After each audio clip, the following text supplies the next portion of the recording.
Excellent. Good evening, and welcome to day 4 of our online tasting week. This is the turn of Cadenheads again for our second night, and we've got 6 cracking drams lined up for you. My name's Cameron McGeachy. We've also got Jenna McIntosh and Ronald Watson here in the tasting, and as always, Nathan will be making sure we don't do anything stupid and that the feed actually gets to you as well. So we're going to talk a bit about these drams, a bit about Cadenheads as well. But as with every other night and every other tasting that we do, we always like to get questions in. So I'll be monitoring the laptop here. So as usual, please give us any questions you've got. We'll try and answer as many as possible. Remember to be kind, as always, but we will try and give you as much feedback and as much transparency as we can involving all our whiskies and our business in general. So I think on that we'll get started. Jenna, if you'd like to get us started in the first one. Yeah, so dram number 1, we are going to start with Glenallachie-Glenlivet, 12 years old, 61.7%. And this is a bottling part of our annual shop release. It's from a sherry bat, distilled in 2007, and we got 606 bottles from this release, a single bat as well, and it was released in 2020 as part of the annual shop release. The annual shop release is a good opportunity to celebrate our Cadenhead shops. So we pick 9 special casks, and each of them are labelled, have a front label for each of our shops around Europe. So we've got 9 shops, Campbelltown, Edinburgh, London, Berlin, Cologne, Odense, Vienna, Baden, and Milan. Well remembered. I should remember all them. So this one in particular, this was bottled for our shop in Berlin. And it's an absolute cracking dram, a really good one to start off with, which I think will highlight the range that we're going to taste tonight. And yeah, there's lots of melted butter, a little bit of saltiness and cherries on the nose. It's a pretty good one as well, with the fact it's a butt, but clearly it's not been the most active one as well. Yeah, it's just got a nice background flavour. I think you get a lot of the distillery's DNA from this one. Glenallachie being a very well known whiskey. They've got they're producing loads at the moment, bottling loads of wood finishes. They've got their core range, which I believe is 10, 12, 15, 18, 21, 25 years old.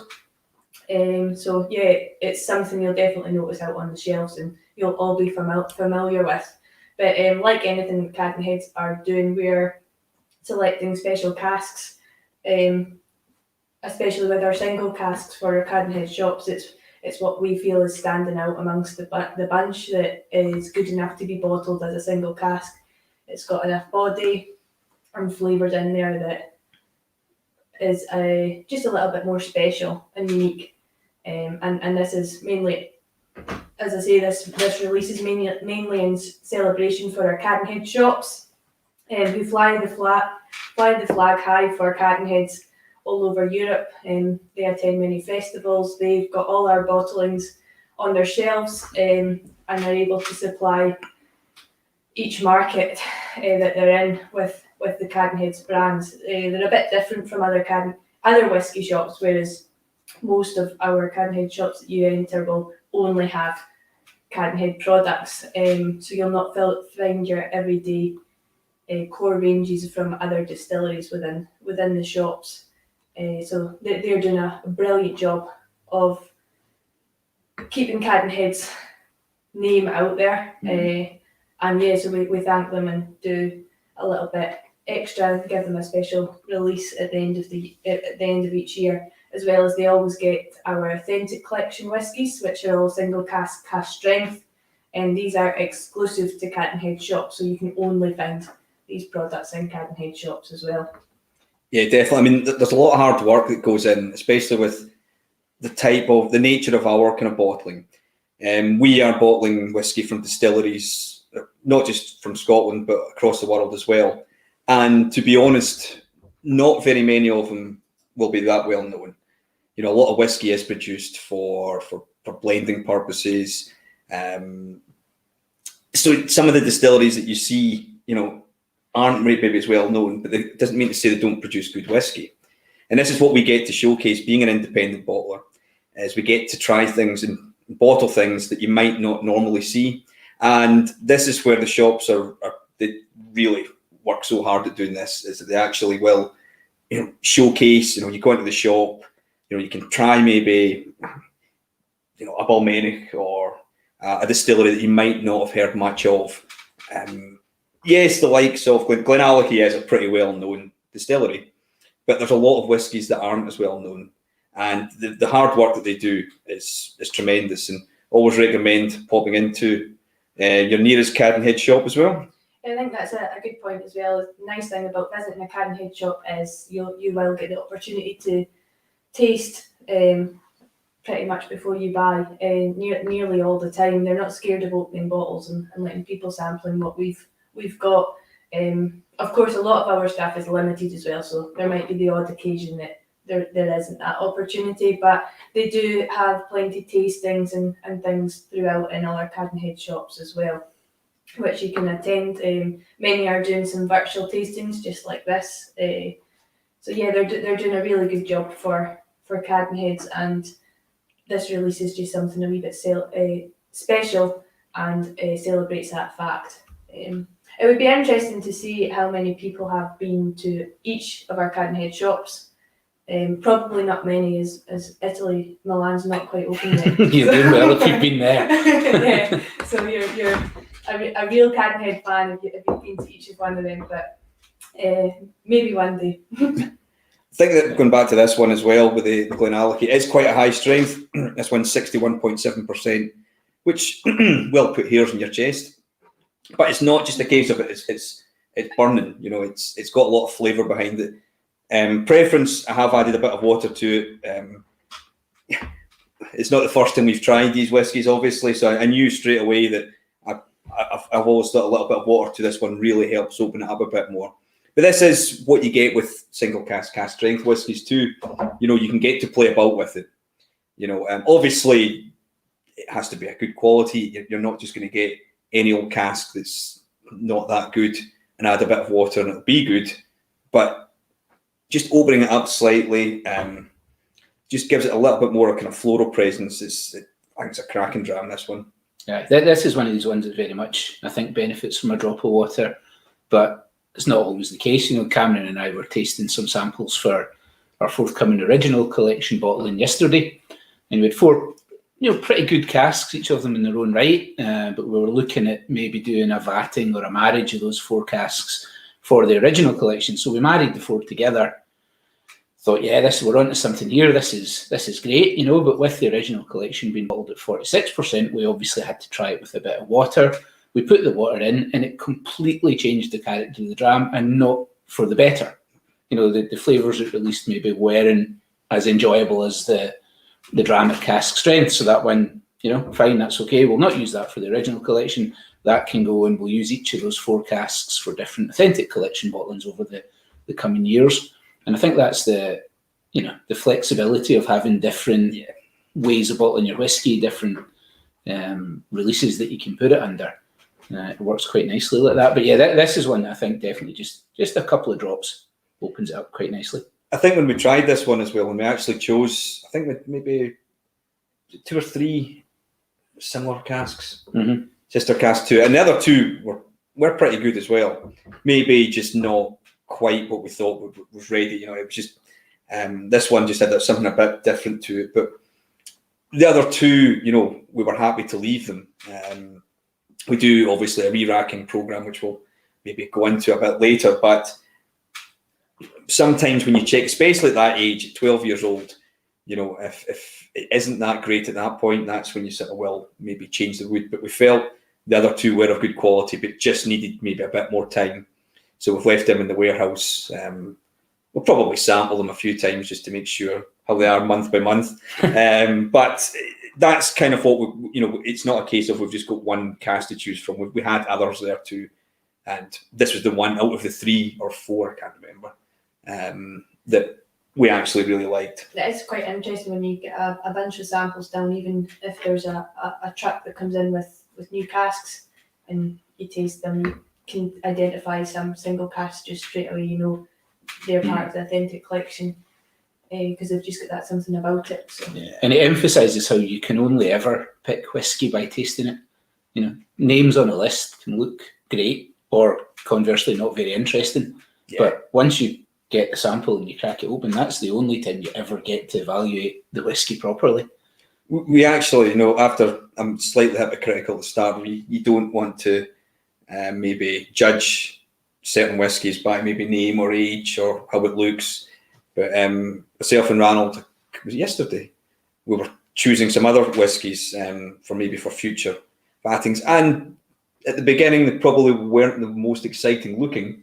When we went to actually do the sampling, but we ended up with 3 amazing vattings from it, which just goes to show that you can't always judge, and there are amazing whiskies out there that you might not even realise, or that you might sort of prejudge, but until you've actually tried it or maybe even played about with it with a bit of blending, it just shows you that you can actually create some great whiskies too. I think the tasting you guys did on Tuesday night in the warehouse was a good example of that. 6 tremendous whiskies, none of which had a massively, well-known distillery behind them, or maybe doing a couple of them a disservice there, but none of them were ones that are going to walk off a shelf just because they're an Ardbeg or a Macallan or a Springbank or a whatever. But actually getting a chance to sit down and taste through them all. 6 completely individual whiskies, 6 cracking whiskies, but that's kind of really what Cadenheads and a lot of independent bottlers, I suppose, are all about. Judge it on its taste. Don't judge it on how you think it's going to be. Don't judge it on what you expect its style to be. Just taste it, and if you like it, great. And if you don't, that's all right. We've got plenty more. Well, we've done, yourselves, we've tried many samples over the years from the bigger name distilleries. A lot of older samples too. Closed distilleries, and sometimes, Yeah, the hype that goes it can be, distilleries. Sometimes you wonder it is just the name, but don't get me wrong.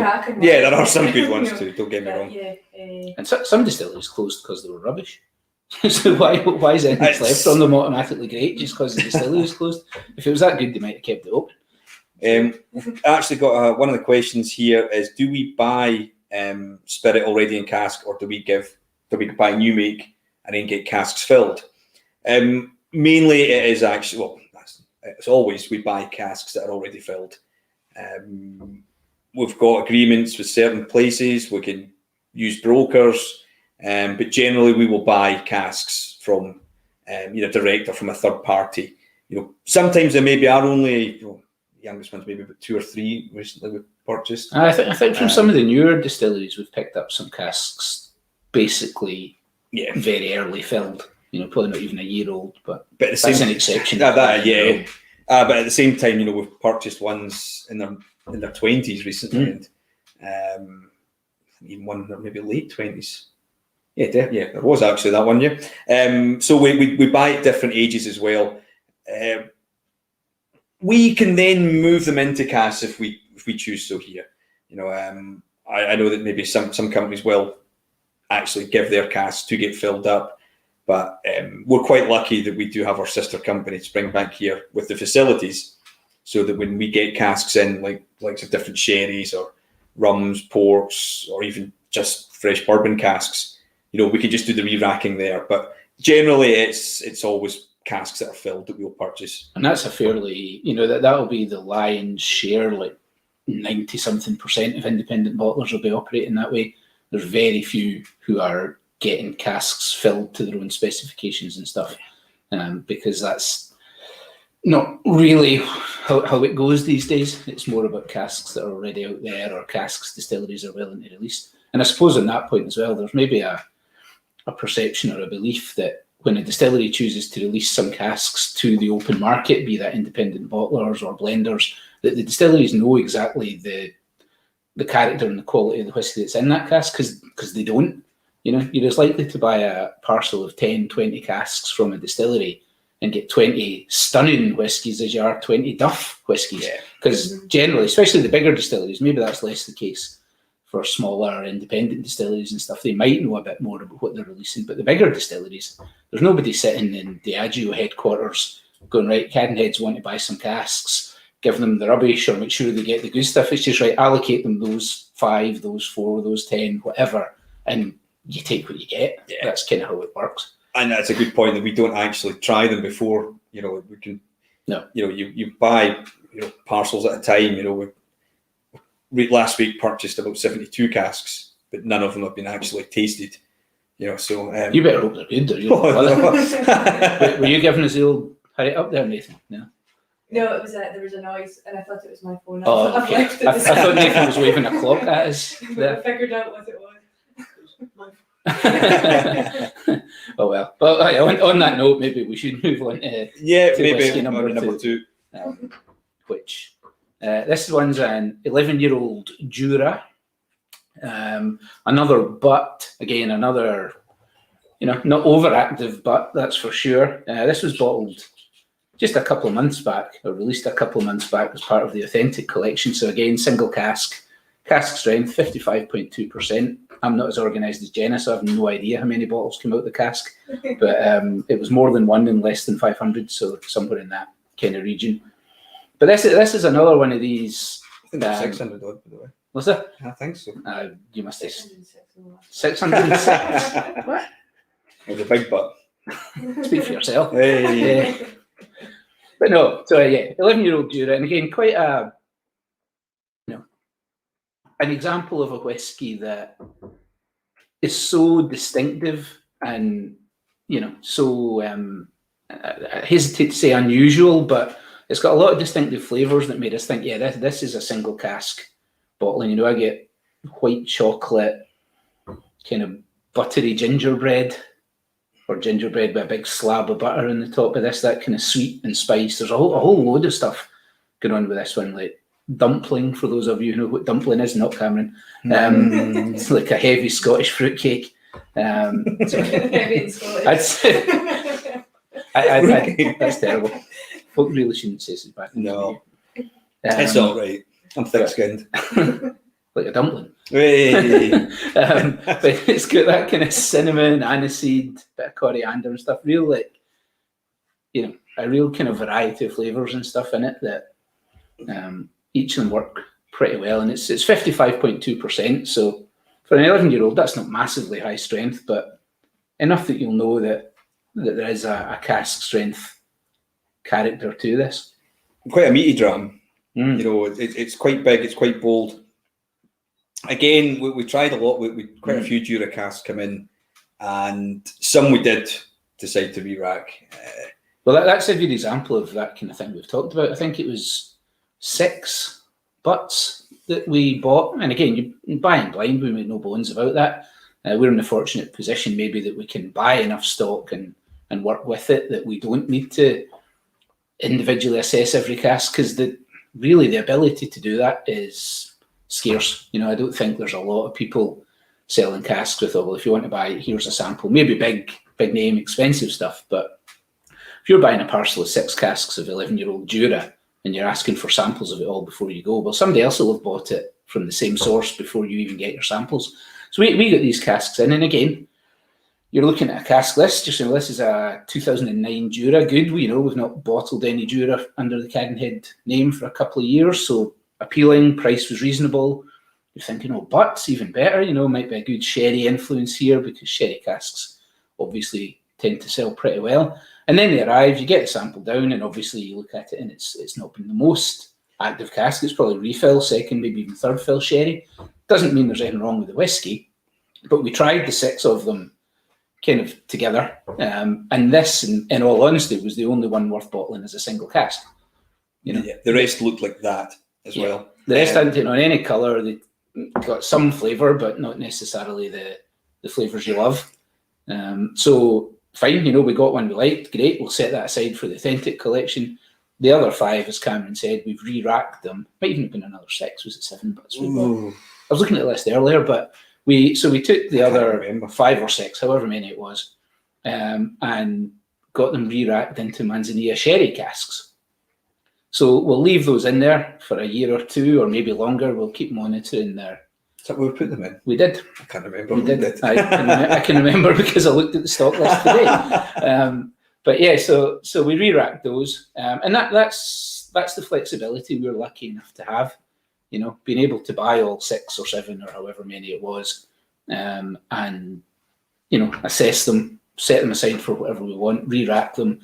We'll keep an eye on them with the idea that hopefully a bit of time in Manzanilla will, you know, improve them, bring them on, develop them. Because at the end of the day, it's, you know, it doesn't matter whether you're an independent bottler, whether you're a small distillery, whether you're a big distillery, whether you're a blender, but you want to bottle whiskies that people want to drink. Because if people don't want to drink it, what's the point in bottling it? You'll just end up with shelves full of whiskey. So, you know, if we can take the whiskey, improve it, work with it, make it different to the point where people will like it or we think it's good enough to carry our name, then that's what we'll do. Yeah, definitely. And that goes whether it's the authentic collection, the original collection, whether it's one of our rums, whether it's a cask of cognac or Armagnac or anything else we bottle. It's not, you know, there's no great secret to it. It's, is it good or could it be better? Yeah. And if it's good, great. If it needs to get better, how do you make it better? And that's where we can use, as Cameron said, the casks that are coming into Springbank or our own knowledge and experience to go, well, you know, maybe these Juras have got that kind of earthy, meaty quality to them. Maybe a slightly lighter, saltier sherry, a Manzanilla or a Fino would enhance that quite well. You know, maybe you stick this into Oloroso or PX or something. There might be too much of a conflict. We also thought that they were, if I remember right, they were actually quite a big body in them anyway. Mm-hmm. So it wasn't so much that they needed that maybe. As I said on Tuesday night, we were talking about, I think it was the Tomatin and PX, and generally we'll do that with, no, Tomatin's a good spirit, but maybe that particular cask, it just was a bit weak, a bit thin, just needed something to kind of boost it a bit more. But the Manzanilla, it was Manzanilla. For these? Yeah. For the Jura, yeah. So that'd be what we've probably thought at the time. Aye, you're wanting to enhance the flavours that are already there, but not overpower the stuff that's good about it. You know, so if it needed rounding off, needed a bit more sweetness or that kind of thing, then that's what we're hoping it'll give. And again, when you're buying a parcel of casks of that size, you know, we don't often buy 6 casks from one distillery in one fell swoop. Sometimes we do, sometimes we don't. But you've got the authentic collection, as Jen had said, for your single casks, the stuff that really stands out and you're like, yeah, that's brilliant. And then you've got the original collection where actually taking what you've got and putting it together enhances every single one of those individual elements. And we saw that again yesterday. Hopefully this is the last time we'll talk about yesterday, but maybe not. But, you know, we were putting together, as I said, the next release in the original collection, say bottled at 46%, but we were putting it together and we had another parcel, I think it was 6 casks. I'll not name the distillery, you can wait till it comes out, and that's purely because I've forgotten which distillery it was. But we had 6 casks. So it was that memorable, was it? No, it's all about the whiskey, not the name and the label. Is that not the whole point? Yeah. So we had 2 of them, 2 casks that had been in Palo Cortados, another different type of sherry. 2 casks that had been in Palo Cortado for a couple of years, and 4 casks that had been in refill bourbon. So fairly, you know, standard. You know, it's a Speyside distillery. My memory's coming back slightly. Might be Highland, might be Speyside. It's all somewhere up north anyway. And tasting them all individually, one of the Palo Cortados, great. The other one, decent. 2 of the 4 bourbons were pretty good as well. And the other 2 were, meh. You know, not a disaster, but you certainly wouldn't do them as a single cask.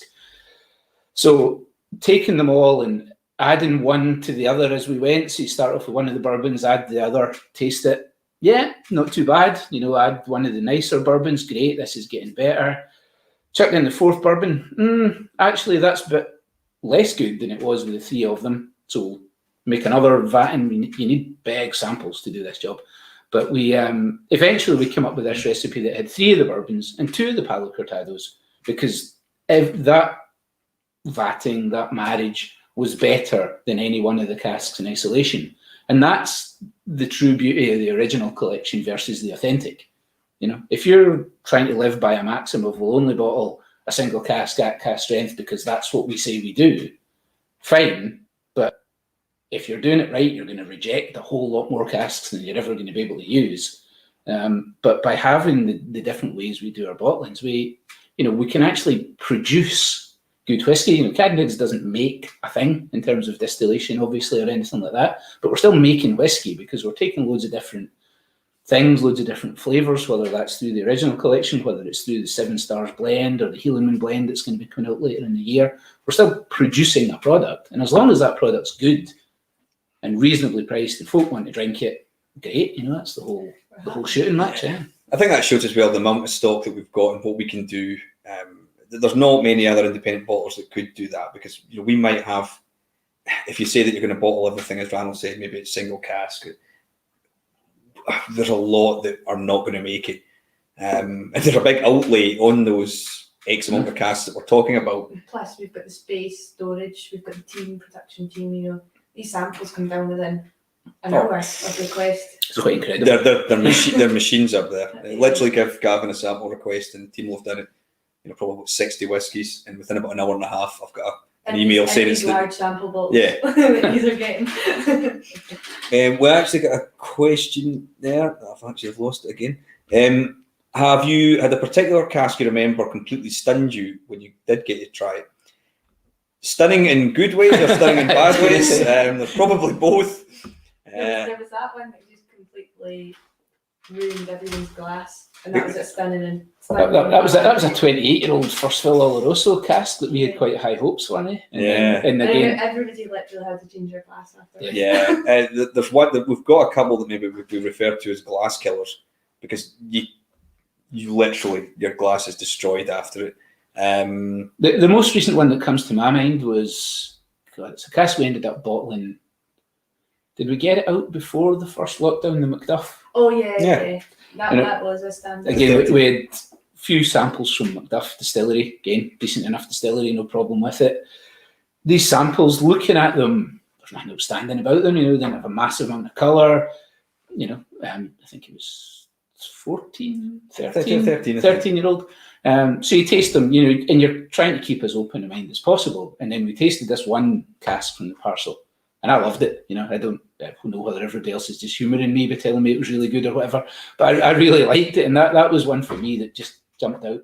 Fairly parcel of whiskey of a decent age from a decent distillery, but nothing to really make you think in advance, oh, this is going to be a cracker. But tasted that cask and that was the one for me. It's good when we've actually parted money to actually buy it as well. That's although in saying that, I'm parting with a lot of money recently, so that's a bad part of the job. You're actually investing in your own work. We'll move on to Dram number 3, I think, and we're actually sticking with a distillery that's owned by the same owners as Jura, actually. So we're going on to the 31-year-old from the Fettercairn distillery.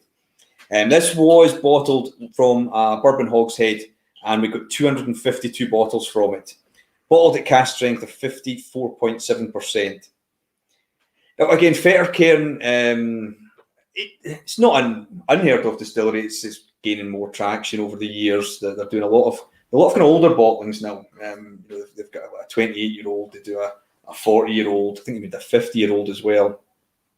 But it's still maybe a distillery that isn't quite as well known as, especially Jura and Highland Park, Glenallachie before, or Highland Park later on. But we really did like this whiskey. It's got a lot of kind of grapefruit kind of flavours to it.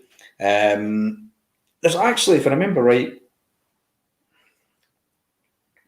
it's got a kind of honeycomb, and in the end, there's a lot of sourness, but it's like kind of pleasant sourness. It's kind of sour sweets that you get. Astrobel. Something like that. It's got a lovely kind of fruitiness too. And this is the oldest one of which again, age doesn't really matter. But when you think about it, 31 years, this was distilled in 1988. So at that time, I was only 4 years old when this was actually created. Jenna wasn't even born. Ranald was probably about 30, I think, maybe at the time. So it just shows you, that's for the dumpling comment. So when you think about it, 31 years in a cask is a long time And there is a danger with having spirit in a cask that long too, because it can get over oaked. It can get really woody. It can mellow. It doesn't have much about it. Probably lucky that this one is actually probably a very inactive hogshead. Mm-hmm. If it's maybe in a kind of fresher bourbon hogshead or one that's got a bit more activity, it can just get overpowering, get too woody. We've had ones, you can get that. It's just a bit too much, a bit overpowering. But this one's let the spirit mellow. Maybe when this was 15 years old, maybe not. It wouldn't have been that great. But having an extra 16 years in a cask, just gives it that time. It's got that really nice tropical fruit style to it, fruit salad and stuff that I find in a decent quality cask. And I don't mean one that's really active, but a cask that's well made, well put together, and can hold whiskey for as long as that. I mean, you look at strength, 54.7. Now, okay, we don't know what strength this was filled at. Could have been filled way higher than the modern day standard. But to have held that amount of alcohol and that amount of liquid in it for that length of time, it's a well-made cask. And that doesn't guarantee good flavour, but I tend to find a decent quality of cask over the length of time does give just that nice tropical top note to a whiskey, and I very much get it in that. It's that kind of grapefruit thing that you mentioned right at the start of it. Jack Rogan said distilled 9 years before I was born. That's just... Is that even older? I was about to say, are you allowed to drink? But no, a lot of people, some nice comments on this one. An amazing fruity complex nose. We've actually had a lot of good Fettercairn releases over the years. And Ruth actually asked a comment if we get any hints on any upcoming authentic or originals. Hint. Not the same age though. It was an original collection that we're talking about, but again, it's a very early hint, as it's only picked yesterday. Oh, were we tasting casks yesterday? Nobody's mentioned that one. We're doing it today, and we'll probably do it tomorrow. Yeah, well, that's the thing. It's actually we're probably doing it a lot of the times. But this one again, there is a sort of hint of wood. Not a hint of wood. There is a little woodiness. Sorry, that pencil shaving type smell, which I quite like. Actually, I like. It's not overpowering, but it gives it almost a distinction. It's got a bit of age to it. It's that time in the wood. It's helped flavour it slightly, but not completely overpowered it. I think it's a cracking whiskey. I really do. We picked this one. This was for the autumn authentic collection release, and as Jenna mentioned earlier, our authentic collection is our range that we do a single cask at cask strength, and it's only available to our Cadenhead shops. And I think Nathan might have a map of where to find our shops. It'll cover up my face. There we go. That's better. So we've, as Jenna mentioned, the 9 shops. We've got one in Odense in Denmark, Berlin and Cologne in Germany, Vienna in Austria, the Italy shop, Baden in Switzerland, London and Edinburgh and Campbelltown. And we also have Cadenhead.shop as well.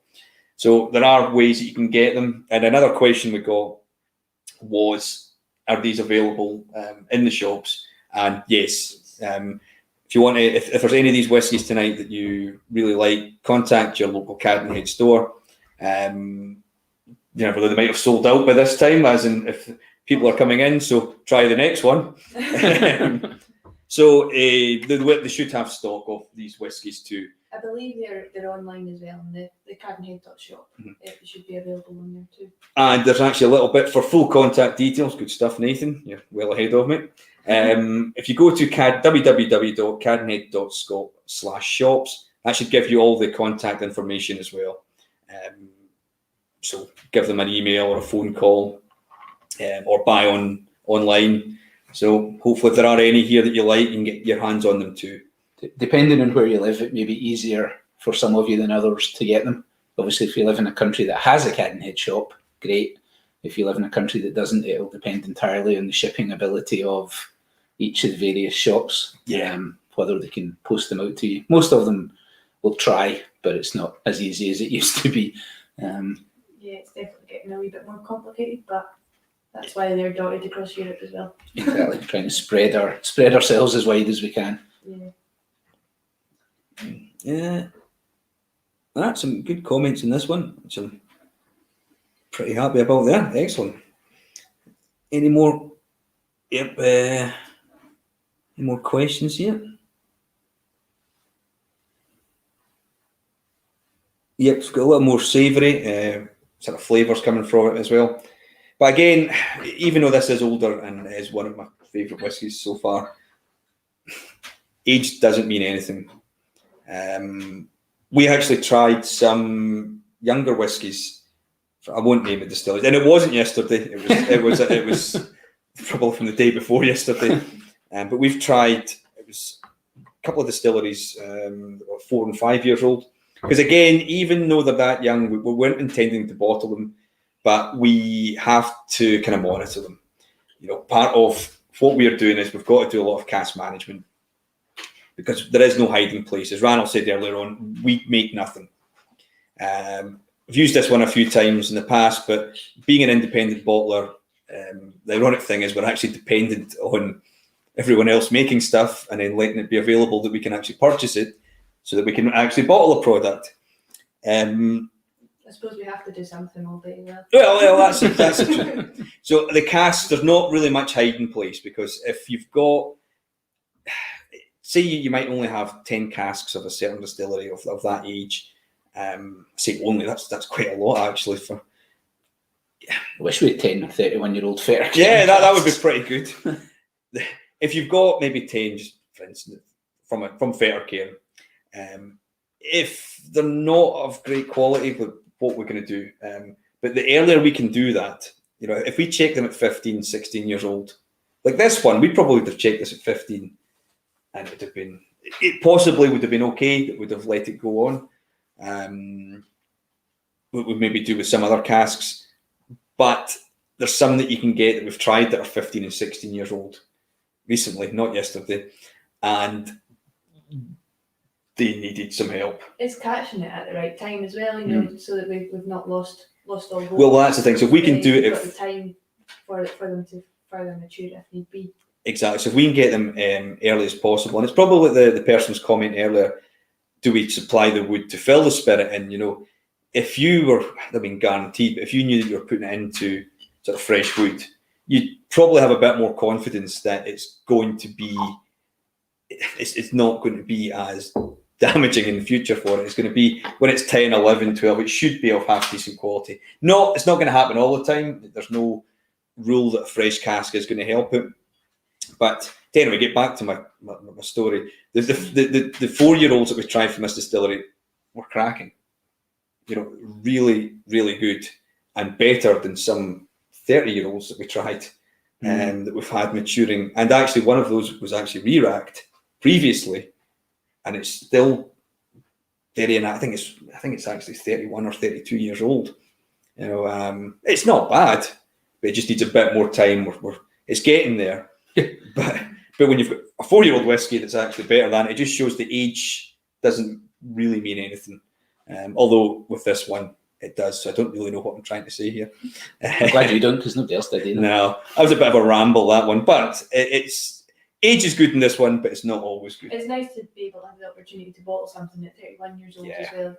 It's not something that can always be bought and bottled straight away. So this is something that we've had maturing in the warehouses for some time. And it's another thing. So a lot of people go on about, a question we used to get asked a lot: have we still got a lot of whiskey from the 1970s? Well, this is from the late 80s, and it's 31 years old now. So stuff from the 70s is probably evaporated. Even at that, we got a good turnout from this one. 252 bottles, but you can get whiskies that old that are, the evaporation over time. You're not going to get much left in it. So you have to be very careful with that with older ones too. We had that old Kalila we bottled in the annual release, I think it was, or was it the Tour of Scotland release? Can't remember which one, but it only had 90 bottles. 90 bottles or something. That was 1982, 92. So a little bit older than this one, but hardly anything left in it. And a lot of the time you're trading volume for flavour. But there comes a time where actually you've lost so much and the cask has overpowered the whiskey that you're not winning anymore. Every single day spent in that cask is costing you quality. And as you say, Jenna, it's about trying to catch it at the right time. And something I always kind of go back on, you'll only ever know when any individual cask was at its best when it's no longer at its best, because you just don't know. You could taste a whiskey and you think, yeah, that's absolutely brilliant, and taste it again 6 months later and it's got even better, or 6 months later it's not as good as it was and you've missed its peak. So it's impossible to ever know when a cask was perfect unless you've gone way past it. Yeah. And by that point, well, you're not getting it back to where it was. So it's not for nothing we taste all these things, honestly. We've got one, Colonel Glen. It sounds almost like you guys run things, dare I say, your wood management by the seat of your pants ad hoc. Does it feel that way? A wee bit, sometimes. But again, we do try and have a plan, as we mentioned with the Jura. We're not just going to go, let's just stick it into we decided not to put it into something that's going to be too overpowering. There was a thought process behind it. That doesn't mean to say that that's always going to work.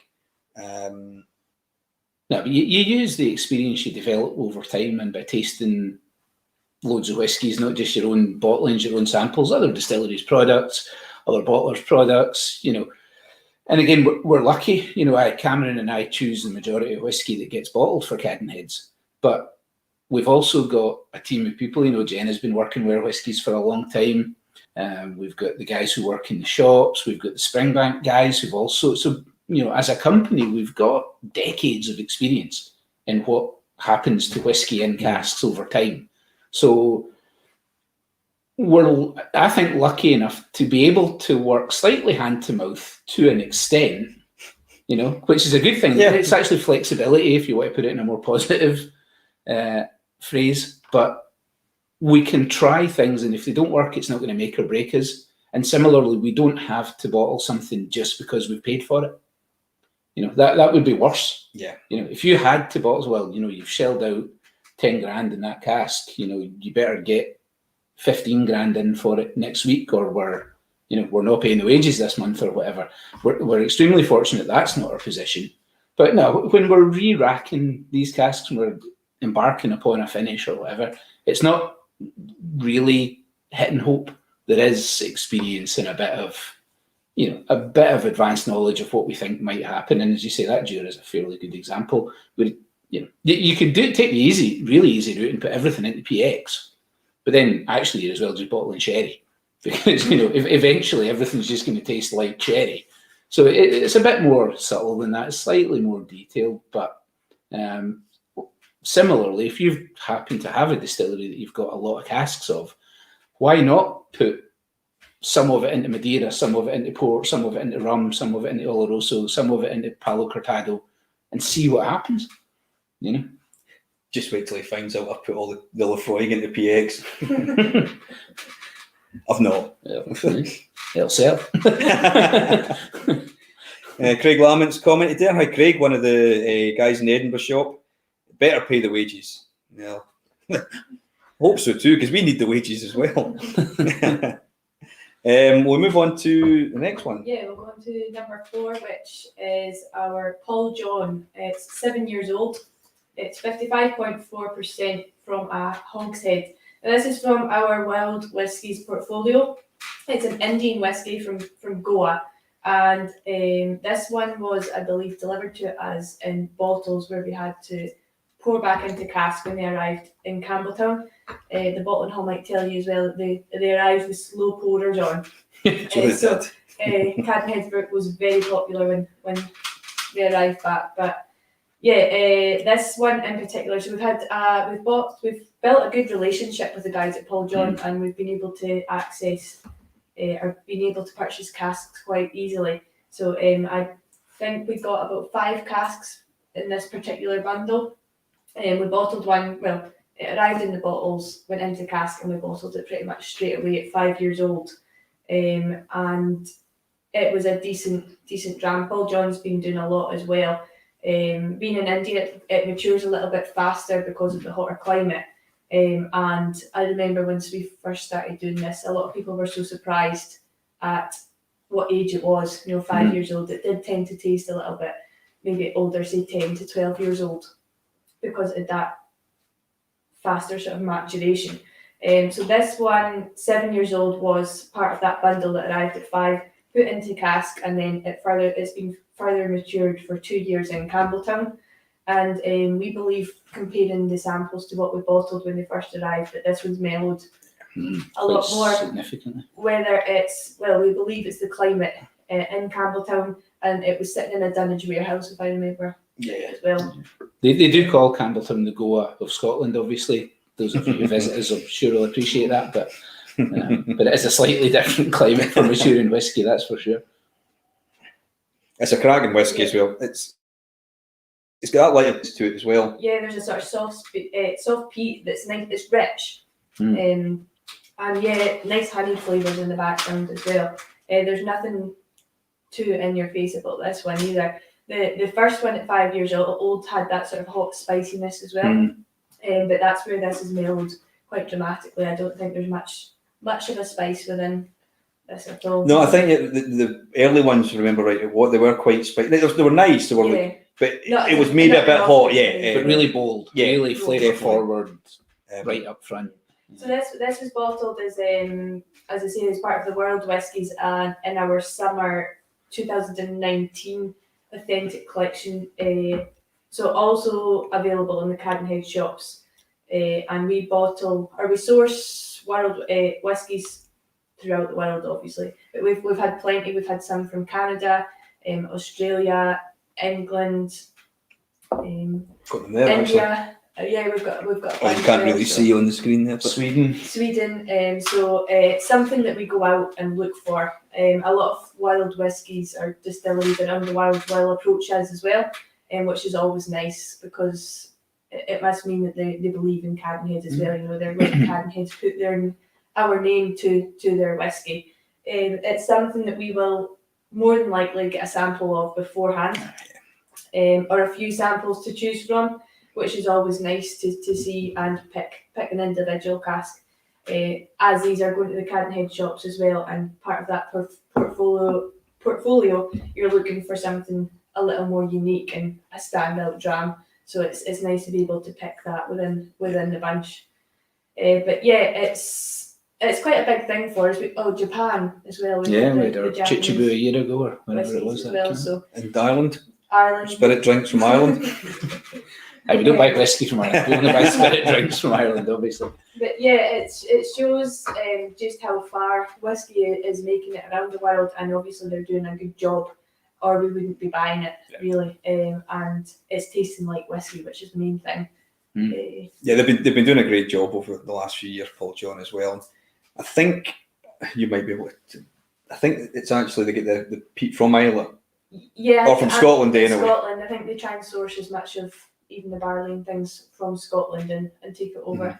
I'm pretty sure that's correct, but I'm sure maybe Shelton will be watching. He's pop up and keep it. I actually think he answered the last time and I've forgotten the answer.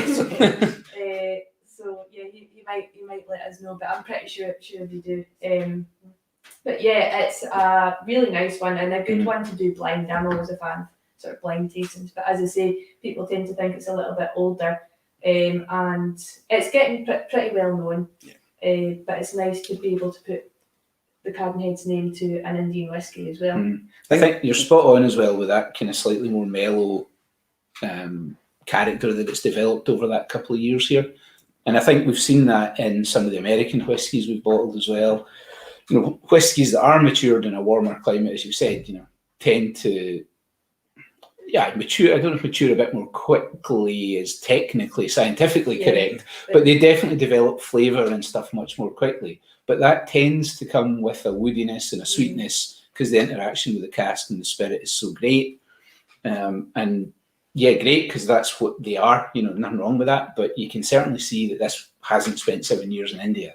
That's for sure. I think it's not done it wonders. It's a good whiskey anyway, but it's really showing off Paul John a little bit more as well. And a different side to Paul John, I suppose, that Paul John themselves probably don't have because they don't have warehouses in Scotland, as far as I know. Yeah. And that's what independent bottlers are really here to do, is show off distilleries in a different light than maybe what they can.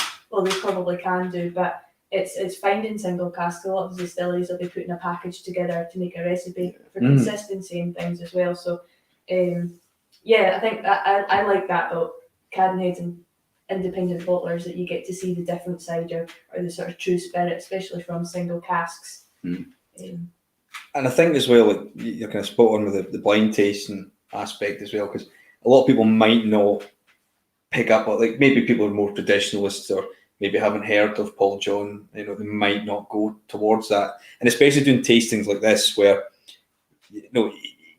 you're trying something that maybe you haven't tried in the past. So you're getting to try a completely new whiskey, something that you might actually then go and buy their own bottling, or it might not be your cup of tea, but at least that you've tried something different, and it gives you a different aspect of how that maybe compares to a Scottish whiskey, or if you tried the Swedish whiskey the other night, or the Irish Spirit That was a Brown. cracker, by the way. The Swedish one. The High Coast. Was, That was a beauty. Yeah, it was really good.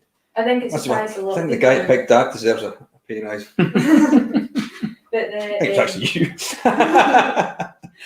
The Paul John, I actually gave a bottle of this one to a friend fairly recently, or just before Christmas there, who is probably one of them people, Scotch, single malts, this, that, and the thing. And he loved it. So, I'm pretty sure he even came back for another bottle, which is always a good sign. Absolutely.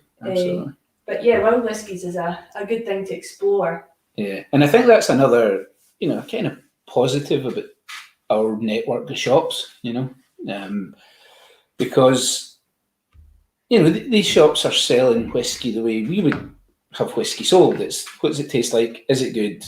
Okay, you like it, you can buy it. It's not, well, we get a nice wee free trip to somewhere because we've sold more Johnny Walker than anybody else in the world this month, or, so, you walk into a Cadenhead shop generally, and if they've got the bottles on the shelves, if they've got space for it, or if it's their blackboard, there's nothing immediately obvious to differentiate any of them.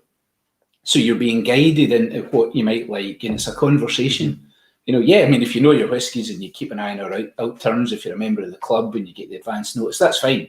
You know your whiskies, you know what you want, you can buy exactly what you need. But we get a lot of people who walk into our Cadenhead shops, maybe who don't know that much about whiskey, or they're just setting out and getting to know whiskey, or they know distillery bottlings because they go to a different type of whiskey shop, or they buy their stuff online. Whereas you walk into a Cadenhead shop, okay, ignoring these old brown ones at the top, but the labels all look pretty similar, or there's only subtle differences, and a lot of time you need to ask, what is that? Why should I try that? And the guys in the shops, they're not getting paid any extra to sell a Paul John over a Fettercairn, but these guys in the shops will know what they like, tell them what you like, they'll try and find a whiskey to match that and stuff. So it's a really traditional way of getting folk to enjoy whiskey. Just as you said that, David Ooting said that the Edinburgh shop introduced him to Paul John last year and has no regrets whatsoever. So that just shows you the power of the shops. Good timing for that one. What we do as well is with every release, we send each shop a sample of each of the bottlings, so that the staff within each shop can taste it, and that's purely so that they can pass on the knowledge and what they think of each of the releases as well. So you're getting a true reflection. It's not just what's in the back of the bottle. Yeah. It's everyone's thoughts and their they'll guide you to the right way as well. They'll probably tell you, it's not my favourite, but I think this is what you'll like. Everyone's got different tastes. Yeah, and that's how you'd want it to be, I think, if you were walking into any, certainly in whiskey, but if you were, I don't know, if you're a golfer and you want the right set of golf clubs, you're not going to buy the set of golf clubs that the professional in the shop says work best for them, because their golf swing and their golf game is totally different to yours. You want them to understand what you want so that they can give you what it is that you like, and that's very much Cadenhead shops in a nutshell, and it's why they work so well. The varied whiskies that we've got on the shelf and prices as well. It's not the case of we must sell the most expensive bottle on the shelf. No. So it is very much all down to the flavour profile and taste. It's throughout the whole process. Don't you be telling the shops that? it's very beginning to the very end is pretty much. It's right back to the beginning. It's sell people what they like so they come back and buy more. Don't try and sell people what you want to sell them, because okay, I've sold you that bottle once, but if somebody doesn't enjoy it, then I went to Cadenhead's Campbelltown and they sold me this bottle and it was rubbish. I'm never buying Cadenhead's again, or that's a bit stark. But if you let somebody try something, they buy it, they like it, great. That's a positive. We've been doing this a long deal. time. Cadenhead is the oldest independent bottler in Scotland, so we need to keep up that reputation that we've got, and it could easily be spoiled by a bad bottling that everyone trusts us that should be good. And I'm not too keen on that, or 2 or 3 in a row. So we need to keep that reputation going. Yeah, I mean, we did that even like last year. We were looking at some of the Ardbegs that we've got. You could have put one out that was easily sellable. With the name, the age, but it wasn't bad, but it wasn't maybe right. So we have tried to we think we re-racked that one as well. So it's just to try and get, we could have easily done that, but then that's pointless. You're just only going to ruin your reputation by doing that. Anybody can sell anything once, but we're not necessarily setting out to just sell you a bottle of whiskey. Try to reel you in and hook you and keep you for life if we possibly can, because then you might buy more than one bottle. But it is that kind of thing. It can get addictive. Yeah. And we're not commercially driven. Yeah, we've got to make money to pay Craig's wages and stuff, but we're not beholden to shareholders or investors. We don't need to return massive dividends and stuff. We need to sell enough whiskey this year to pay the bills and buy a few more casks next year, and then we're good to keep going. I want a new set of golf clubs. Yeah, I've time to golf. You're actually wanting wages now. Ruth she's been in touch with Shelton, and he said the peat is from Scotland and it's local Indian barley, and then the hashtag local barley. That's the other guys. That's not us. That's the bad side. We don't talk about them when we've got this t-shirt on. Excellent. Yeah. So that was good. I really enjoyed it. That was. It's nice to go back to it as well after a while. I think when we move on to the next one. The Highland Park. I think that's yourself. That's that mine. Sorry, there's one more question we got there. Was the person was asking if we got the cask from India, that we put that into. We actually didn't. So it was one from here. Because they asked if we actually put it into an ex-Springbank cask, because they feel that they're getting some fruitiness from a Springbank cask. That kind of Springbank flavour. Now there's a road you could go down and spend all night on. Is it the 2 years maturing in Campbelltown that's giving it that flavour more so than the cask? Are we going to get into the region, the local character and stuff? Because I'm all about that. I'm quite keen. You're going to terroir. I don't like that word. But, I don't know what cask we put in, to be completely honest. Basically on the stock list it was a refill bourbon. But if it's a refill bourbon, then it could have been Springbank. It could have been possibly one that we've bottled from Cadenhead. The next one, we maybe bottled a Balmeric that week and put that into it. But it's possible, we just don't know. And it could be if it's what's going to swing it, whether you buy it or not. Yeah, it was a Springbank. No, the answer, no idea. But again, it could be. I'm going to make this pitch. It could be whether you like it or not. It could be that part of what gives Springbank its flavour is its maturation in Campbelltown, very unique microclimate and all that kind of stuff. You do get the odd hazel burn that you kind of think, there's a touch of peat on here. It also might have been a refill Springbank, but it's not supposed to be.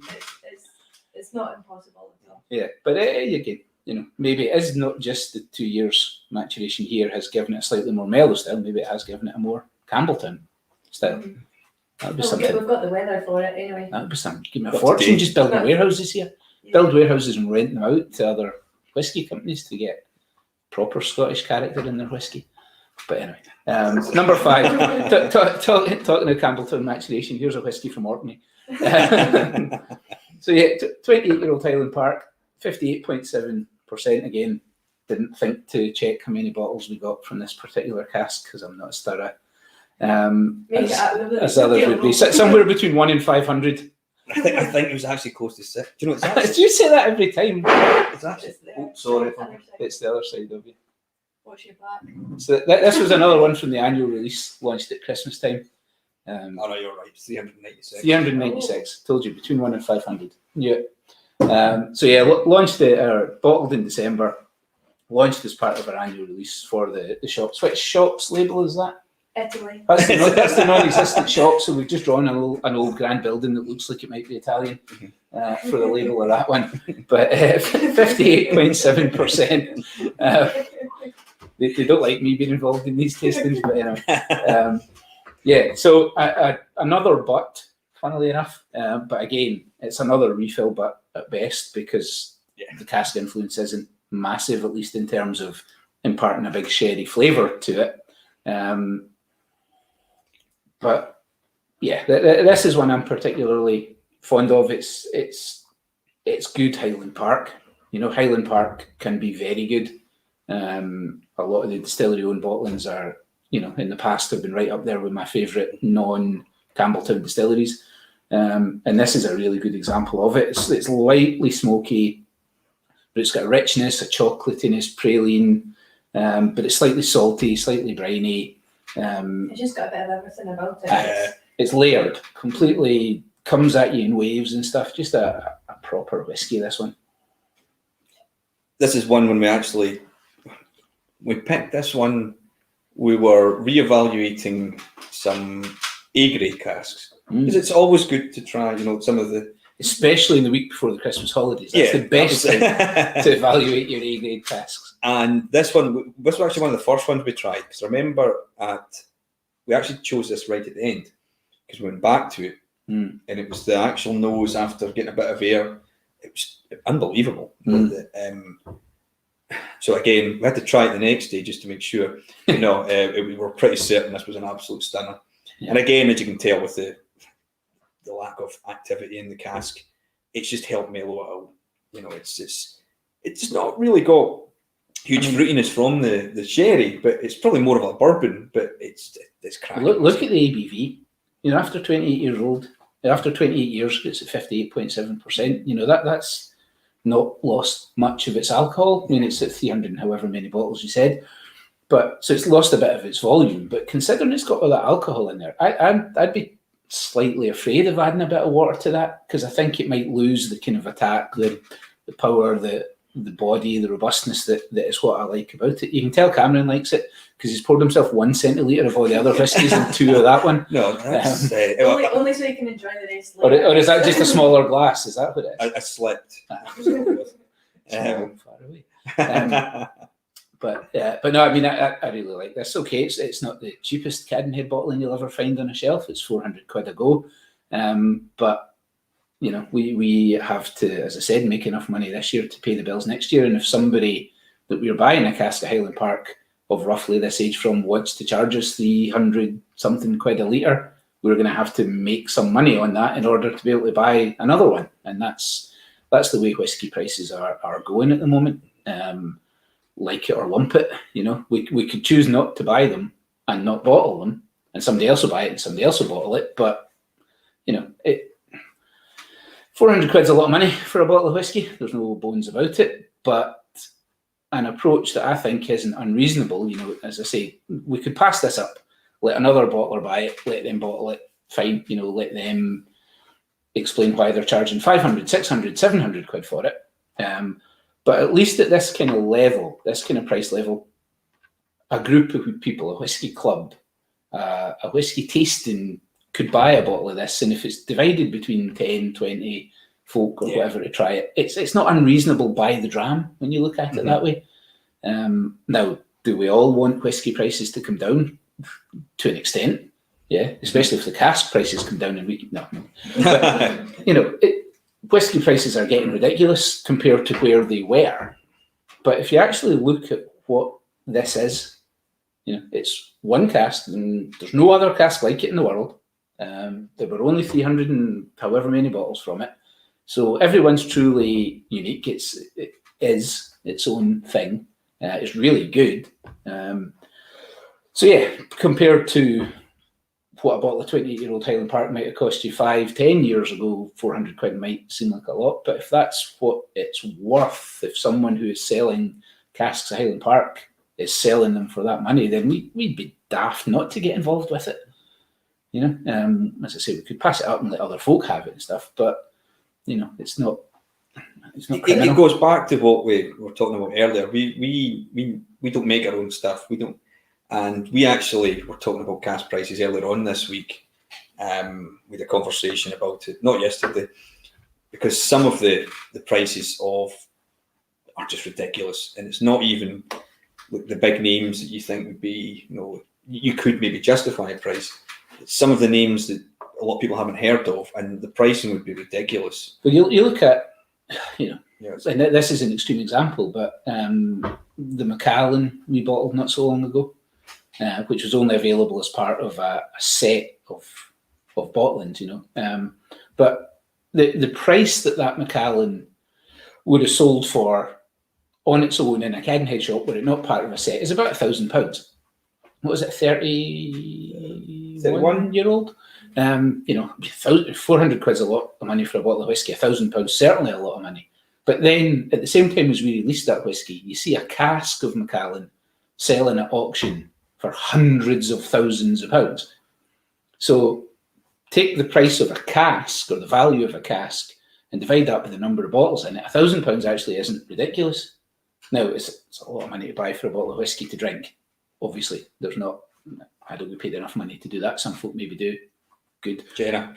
But I wish. But it's the whiskey market is going a bit crazy. There's a lot of, I don't know, probably hope that there's a slump coming. Mm-hmm. Not necessarily from within the industry. That would be kind of slightly self-defeating. A slight levelling off would be okay. But amongst whiskey drinkers and whiskey buyers and stuff, I think there's a hope that there's a crash coming. We hope there isn't, because when crashes come, jobs get lost and communities in Scotland suffer and stuff. But a levelling off on pricing would be great. But if people are paying the prices that they're currently paying, the price of casks isn't coming down anytime soon. At least, as Cameron says, we get offers from people involved in the supply of casks and stuff every day, literally every day. And the prices that we are being quoted for casks of distilleries that up until 10 years ago would only ever see the light of day in a blend is ridiculous. Mm-hmm. Like getting quoted hundreds of pounds a litre for teenage whiskey from generic Speyside distilleries and stuff. Now, we didn't buy those, don't worry, we're not going to start charging like 200 quid for that kind of stuff. But, people I think are going to get wise to that. And the only way that that'll even out is when supply and demand start to level off as well. But at that kind of pricing, folk need to wise up a wee bit. The people involved in the supply need to hold their horses. Give us a chance. Mm-hmm. It's a fairly hot topic at the moment as well, just all over the whiskey world type thing, and it's something that we're quite lucky as well, that we've got a big, vast amount of casks, so we don't need to buy straight away at these high prices. So the thing is as well with that though, that's why we are lucky, because with the business model that we've got, by buying, because sometimes you might buy when it is maybe slightly higher price, that if you sold at that age, it would be too much, but then you could sit on it for 5-10 years. So at that point, it would be a reasonable price. But you can't even do that with some of the offers you're getting now. It'll never be a reasonable price. Some of the, those ones we saw this week. And again, we'll not name it, because it's not even necessarily the distilleries to blame for this. It's these casks get sold to one person who then sells them on to somebody else, who then sell, and everybody thinks they're making money in it, and eventually somebody's not going to make money, and that's when it'll start changing. But you're getting quoted prices even for 12-year-old whiskey from some distilleries that the price we would then need to sell the bottle at wouldn't be reasonable for a 30-year-old whiskey from that distillery, never mind a 12-year-old. And that's where people are going to poison the well for themselves, if you like. I can handle 400 quid for a Highland Park, because Highland Park's got a name, a reputation, a quality, a desirability to it. I don't love that we've got to charge 400 quid for it, but I'd rather we had it and charge 400 quid for it than not have it. But do I want to be charging, a quarter of that price for a 12-year-old generic Speyside distillery? No chance, because you don't want to be paying it. So why do we want to be charging it? We don't. So that kind of stuff is also going to have to sort itself out. We also don't even know how it tastes. It could be, bang average. There's a lot of distilleries that are, when we talk about re-racking too, is you need to give a bit of variety. Because a lot of distilleries may have a similar kind of flavour profile. So if you just bottle everything as it is, you're pretty much just going to get the same range the whole time. It's going to be boring. Yeah, you want to try and give a bit of diversity to it. So you just don't know how that's going to be. But as you said, like, the Highland Park has got a reputation. It's great quality. It's built over the years. But not every distillery can do that. And some are designed to be a certain way, to have a certain flavour profile, because it will help with whatever kind of component in the blend it's meant to do. But we couldn't even sit in these casks for a long time. But luckily, we do have a good backup. we have a range of sources for casks, and Yeah. they're not all priced in that regard, thankfully. We've got a question there. The IB model seems to be buy then build a distillery. When will Cadenhead build theirs? We've got two.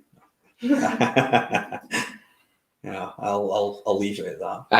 As ever, Cadenheads and the J&A Mitchell group do things the other way. We have distilleries and then we start an independent bottler, but we were doing it 50 odd years ago before it became popular. So I don't think there's a Cadenhead distillery on the horizon within the next couple of years anyway. Excellent. Yeah, I think It's a beautiful dram, that one. that is cracking. I just need to point that out because it's pretty good. Yeah, it's really good. I nearly poured 2 centilitres of it. It's that good. Well, we move on to the last one. We pointed out a few comments the other day in mine and Jenna's warehouse tasting. That it was a bit of a speed tasting for some of the comments, which generally we usually get told to stop speaking. So it was quite strange. So that's why we asked Ranald to come in, because maybe some of you saw his tasting at last year's festival, which only just finished about a week ago. So we thought we'd slow the pace down a bit. I think you'll find out it's Finlay Ross's fault. Yeah, If since he's not here to defend himself, I'm here to defend myself. well, we blamed you and Finlay for everything last And year. also, it was the level of engagement that we managed to bring out of the people involved in viewing the tasting that meant it went on a bit longer. So I think it was the abuse you got throughout the Yeah. to ask questions. I think the fact we avoided every question, both ourselves and the Springbank sales team. Yeah, ask Ranald and Finlay at the end of the week. Yeah. anyway, from the guy that was moving on to whiskey number 6 and is now talking about me taking ages. Who rambled in his last one. Isn't it? Exactly. I don't think the level of preparation was quite there, Jenna. What do you think? Have you got a pipette? Anywho, whiskey number 6, the last one of the night, is a 12-year-old Ledaig. Now, this was from one single bourbon hogshead and was bottled at cask strength of 55.8%. And we did outturn of 264 bottles. So that's proud for you.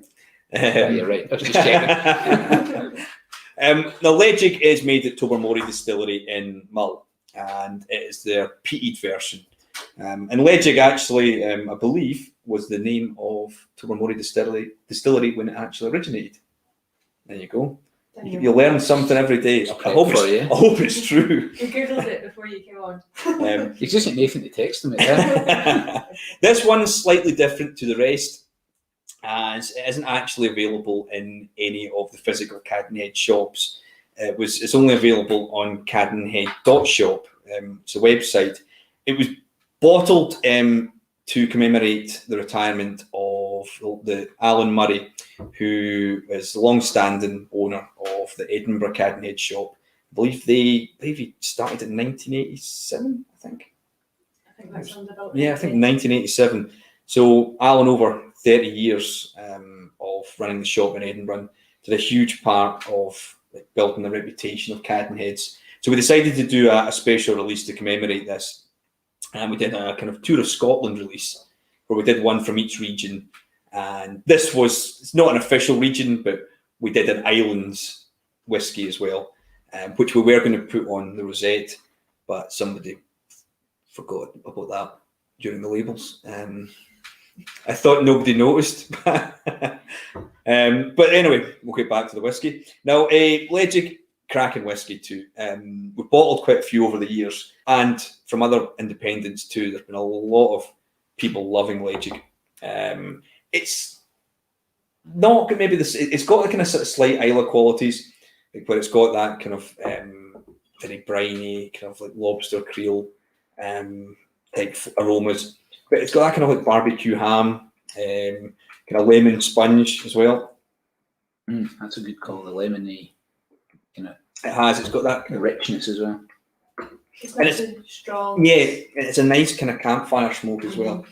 And it's not too overpowering. 55.8% as well.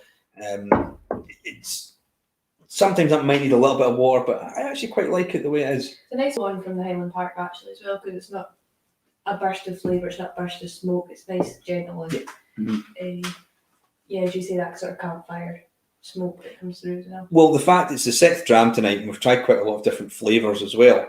The fact that you actually still can taste what's coming through from it, and it's not just a case of here's a big burst of peat in your mouth. It's got the actual kind of flavours, which sometimes can maybe be lacking in some peated whiskies. Some can be absolutely tremendous, and I think this is a great example of one. And again, it's another one where we tried various casks where, to be honest, the other ones we had were really good too.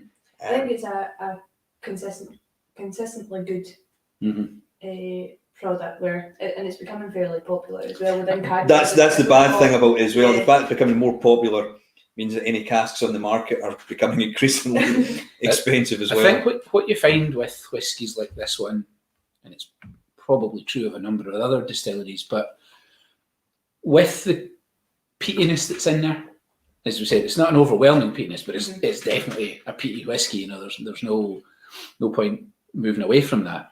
So it starts off from a point where its main character is really identifiable and really easy to pick out. It's peaty, So the differences between a good peaty cask and an average peaty cask are maybe not as easy to pick up on because peat is so dominant.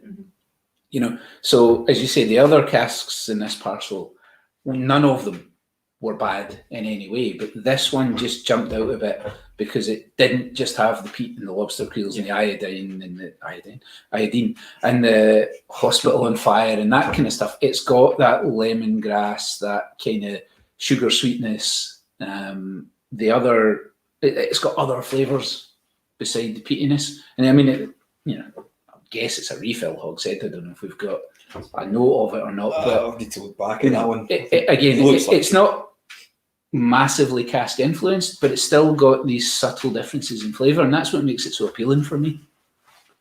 We've been asked by Jack Rogan, what are the hosts' rankings? It's tough to.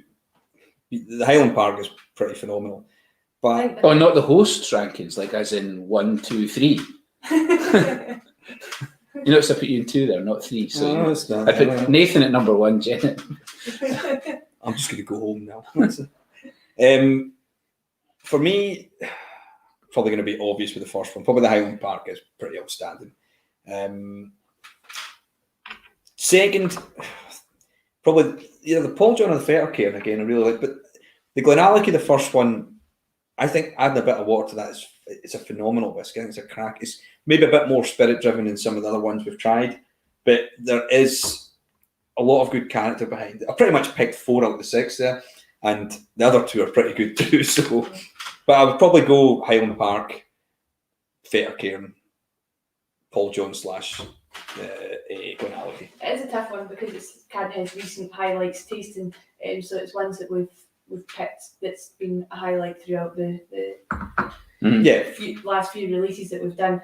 Bearing in mind that we did have a short spell of not releasing anything because of COVID and things like that as well, but the Ledaig's probably a favourite of mine. I'm actually a bit of a fan of the Jura as well. I've got that as well in my top 3. I'd say the Jura.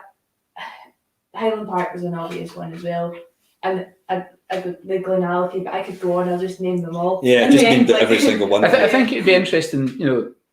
I find the first whiskey in every tasting is either by far and away the best whiskey in the tasting, or it gets slightly left out. Yeah, because it is first. Okay, it's maybe not your first dram of the day or the night, but in a lot of cases it will be. So I'd be kind of interested to go back to the Glenallachie and see what it's doing, but I didn't believe any. So I put a bit of water in it. As I said, it's really buttery now. It's gorgeous. I've got a few here. top 3 Fettercairn, Highland Park, Ledaig. 3, 4, 6, 5 from Nick. What's that? Fettercairn, Paul John, Ledaig and Highland Park. Yep. Jim Davis, another 6 good drams. Love them all. Cheers, Jim. I was about to say good to see you, but actually can't see you. I hope you're well. Nice to know you're here. But there's a good mix there. There's 5, 6, 2, 3, 1, 4. You just ranted out numbers there. Well, that's pretty close to mine. 5, 6, 2, 3, 1. No, Paul John's slightly higher up, but that's not far off my order. I think just can I say off topic slightly, but I'll go back probably tonight or tomorrow, and I like looking through the comments to see who is tuning in and commenting, and it's we aren't getting to see anyone at the moment. Well, tourists and things like that. You'll see that Ruth says that Cameron's their number 1 after we get ranked earlier on. Apart from Ruth. You can't beat the sympathy vote. Eh? I'll take any vote. That's fine with me. No, we know Ruth's but planning to visit next week as well. So everyone's well. There's a free drams coming up. You've just cancelled your holiday. You've just cancelled your holiday next week. It is nice that we can all gather somewhere. Yeah, it's commenting over social media and whatnot, but it's good to read all this kind of stuff and hear everyone's opinions as well. So, which I know the last night I said I find these virtual tastings quite hard, but there's an enjoyable bit in there, and we're glad that we can bring it to you and you enjoy it. That's the main thing. Yeah, excellent. And you're here. Yeah, I think. Sorry if I kind of wrapped that up. No. Jen has decided it's time to go home. So. But again, they've still got one more night of the online festival. But just to say a big thank you very much for everyone who's joined in, who's bought packs, supported the company as well, and everybody. We've got a lot of people working here too, and everybody involved in the company is part of these packs. Mm-hmm. I think David and Nicole mentioned last night that the bottling hall did the work for the tasting packs alone.